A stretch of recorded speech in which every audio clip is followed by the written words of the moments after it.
Hello, I'm Sarah. Welcome to Hubbub. If you don't know who we are already, this is where you can get your weekly fix of green lifestyle tips. Check out our Christmassy subscribe button that we've just made. Do what it says and click on that big red button. All throughout December, we're going to be talking about whether it's possible to have an incredible zero waste Christmas.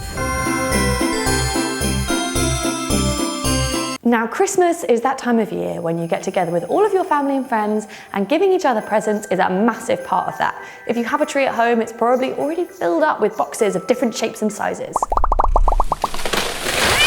It's really exciting, but inevitably, with all of this extra stuff that we're buying, there comes loads of extra waste. But not this year. We've made a list of some of the most commonly wasted things at Christmas. So, whether you're a big planner aheader or a frenzied last-minute shopper, we've got loads of ways for you to make your path to a zero-waste Christmas. Yay! Before we even get to the presents, we're going to have a look at the wrapping paper. So about 300,000 tons of packaging gets thrown away at Christmas, which is enough to cover Big Ben 260,000 times. Ouch. And if it's shiny, or it's got sparkles on it, or it has that weird plasticky film, then it's not recyclable. And the same goes for things like plastic bows and ribbon and tissue paper. The first thing that you can do is go on the internet and find out what you can recycle in your area. I'll put a link below where you can type in your postcode and find out what you can and cannot recycle. Pretty exciting. There are loads of creative alternatives, from using brown paper and string, which you've seen on Instagram, it always looks amazing, or you can jazz up old newspaper and make it festive, or just open your presents super carefully and then you can get a couple more uses out of your wrapping paper. Traditionally in Japan, gifts are wrapped with scarves, which is a really, really beautiful waste-free option of wrapping presents. Here's one I made earlier in true Blue Peter fashion. Ta-da! But actually, the best way to reduce the amount of wrapping paper you use is all to do with the kind of gift that you buy. The less stuff you have to buy, the less stuff that you have to wrap, but you can still make it really thoughtful and lovely.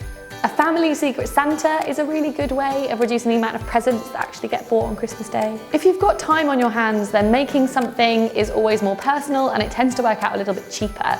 If you're a bit stuck for inspiration, then just go and Google DIY Christmas. I promise that you won't be disappointed.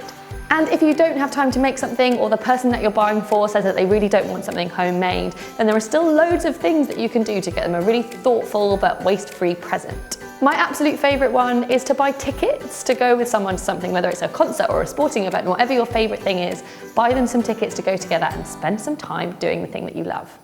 Booking a dance class or a yoga class or a pottery class, any kind of class to go with your New Year's resolution. Digital subscriptions to magazines are another really good one, or games or books. Online things that people can download is always great.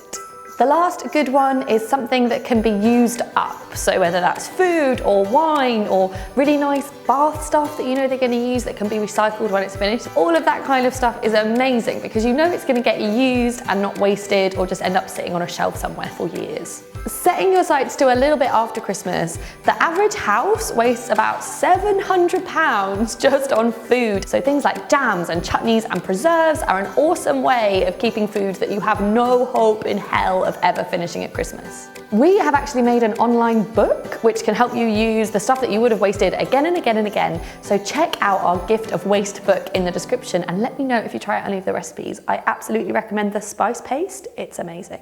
So good luck with your Christmas prep this year. This is so important and I would love to hear what you guys are doing to prep a zero waste Christmas so that we can include it in our next Christmas hoedown. Next week, we're going to be continuing the theme of a zero waste Christmas and having a look at how you can freeze food. So we're going to be taking a glimpse at the do's and don'ts and busting some of your freezing myths. Until then, don't forget to subscribe and please share this video. I'll see you next Friday. Bye.